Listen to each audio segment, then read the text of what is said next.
Bismillahirrahmanirrahim ve bihi nesta'in ve huve hayrun nasirin ve mu'in. Aziz müminler, muhteremler, Kur'an-ı Kerim'de bir tane ayet vardır ve Kur'an'da bulunan bu ayete Kur'an'ın nazil olduğu, o ayetin nazil olduğu tarihten bugüne kadar sadece bir kişi amel etmiştir. Bir şahsiyet amel etmiştir o ayete. Kimse o bir şahsiyetin dışında o ayete kimse amel etmemiştir. Bu ayet Mücadele suresinin 12. ayeti. Bakınız Allah Azze ve Celle Mücadele suresinin 12. ayetinde ne buyuruyor?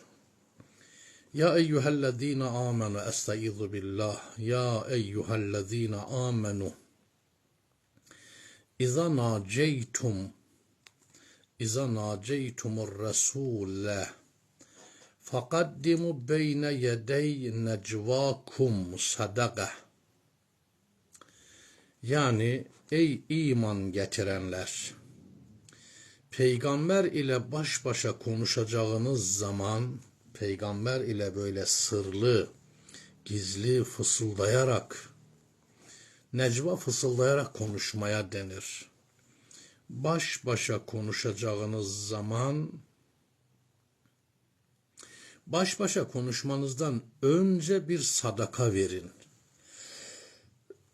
Bu sizler için daha hayırlı ve daha temizdir.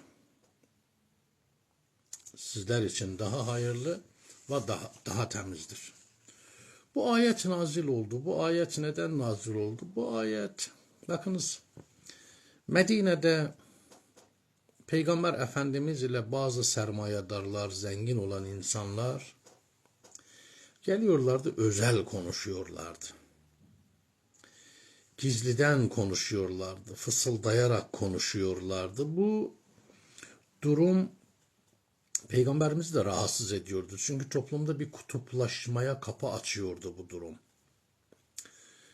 Artı mustazafları rahatsız ediyordu, üzüyordu bu durum. Fakir olanları rahatsız ediyordu. Allah Azze ve Celle bir hüküm indirdi. Eğer kim peygamberle gizlide, özel, necva ederek, yani fısıldayarak gizlide baş başa konuşmak istiyor ise konuşmadan önce sadaka versin. Konuşmadan önce sadaka versin ve buyurur, şayet sadaka verecek bir şey bulamazsanız bilin ki Allah bağışlayandır, çok merhamet edendir. Yani hali vakti durumu yerinde olmayan bu hükümden mazurdur. Ama imkanı olanlar sadaka versin. Peygamberle konuşmadan önce. Bu ayet nazil oldu. Bakınız, bu ayet nazil olduktan sonra peygamberle o güne kadar baş başa konuşanlar peygamberle baş başa konuşmayı terk ettiler. 13. ayet nazil oldu. Baş başa konuşmanızdan önce sadakalar vermekten çekindiniz mi? Bunu yapmadığınıza ve Allah da sizi affettiğine göre artık namaz kılın, zekatı verin. Bu ayetin hükmü kaldırıldı. Yani 12. ayetin hükmü nesk olundu. Lafzı kaldı, hükmü nefs olundu. Allah ve Resulüne itaat edin. Allah bütün yaptıklarınızdan hakkıyla haberdardır. Bakınız, bu ayet nesk olmadan önce, yani 12. ayetin sadaka verin ayetinin hükmü nesk olmadan önce Hazreti Ali aleyhisselamın 10 dirhemi vardı. Hazreti Ali aleyhisselamın 10 dirhemi vardı. 10 dirhem. Hazreti Ali aleyhisselam bu 10 dirhemi ona böldü. Gitti fakire 1 dirhem sadaka verdi. Geldi Peygamber Efendimizin yanına. Peygamberimiz de baş başa konuştu ve ona bir şey sordu. Ondan bir şey öğrendi. Sonra gitti 2. dirhemi verdi. Fakire sadaka olarak verdi. Yine Peygamber Efendimizin yanına geldi. Ondan ikinci bir şeyi sordu. Cevabını aldı. Hz. Ali Aleyhisselam bu şekilde Peygamber Efendimizin yanına 10 defa gitti geldi. 10 defa Peygamberimizin yanına gitti geldi. Her gidişinde ise bir şey sordu.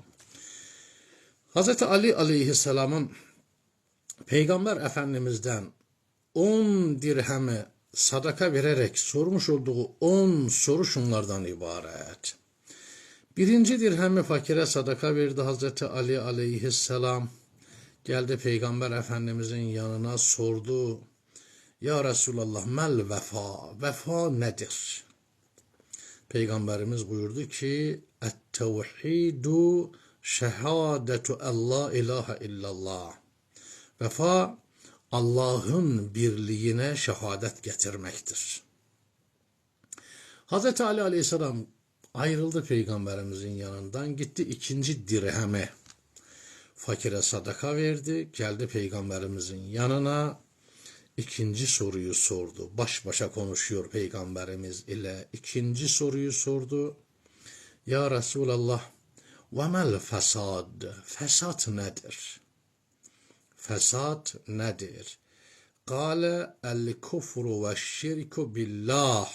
Fesat Allah'a kafir olmak ve Allah'a şirk koşmaktır. Hz. Ali Aleyhisselam gitti, 3. dirhemi fakire sadaka verdi. Geldi Peygamber Efendimizin yanına. Peygamberimizin yanına geldi, 3. soruyu sordu. Mel hak? Ya Resulallah, hak nedir? Allah Resulü buyurdular ki el-İslamu vel-Kur'anu vel-Khilafetu vel-Velayetu izem tehat ileyke. Hak İslam'dır. Hak Kur'an'dır. Hak sana ulaştığı takdirde hilafet ve velayettir. Bakın, hak sana ulaştığı takdirde hilafet ve velayettir. Hz. Ali Aleyhisselam Peygamberimizin yanından ayrıldı. Gitti 4. dirheme fakire sadaka verdi. Tekrar geldi Peygamber Efendimizin yanına, sordu. Ve mel hile? Ey Allah'ın Resulü, hile nedir? Hile. Peygamber Efendimiz buyurdu ki kâle terkul hile. Hile, hileyi terk etmektir. Yani hile yapmamak zekiliktir. Hile yapmamak uyanıklıktır. Günümüzde ne diyorlar? Hile yapan zekidir, hile yapan uyanıktır. Oysa tam aksi. Hz. Ali Aleyhisselam Peygamberimizin yanından ayrıldı. Gitti 5. dirheme fakire sadaka verdi ve geldi Peygamberimizin yanına. Dedi ya Resulallah ve ma aleyye? Bana düşen görev nedir? Benim vazifem nedir? Peygamber Efendimiz buyurdu. Taatullah ve taatu Resulihi. Sana düşen görev, senin vazifen Allah'a ve Resulüne itaat etmendir. Hazreti Ali Aleyhisselam ayrıldı Peygamber Efendimizin yanından. Gitti 6. dirhemi fakire sadaka verdi. Geldi Peygamberimizin yanına. 6. soruyu sordu. Ve keyfe adullah? Ey Allah'ın Resulü, ben dua ederken nasıl dua edeyim Allah'a? Peygamber Efendimiz buyurdu. Bis-sıdkı vel yakin. Dua ederken sadakat ve yakin ile dua et.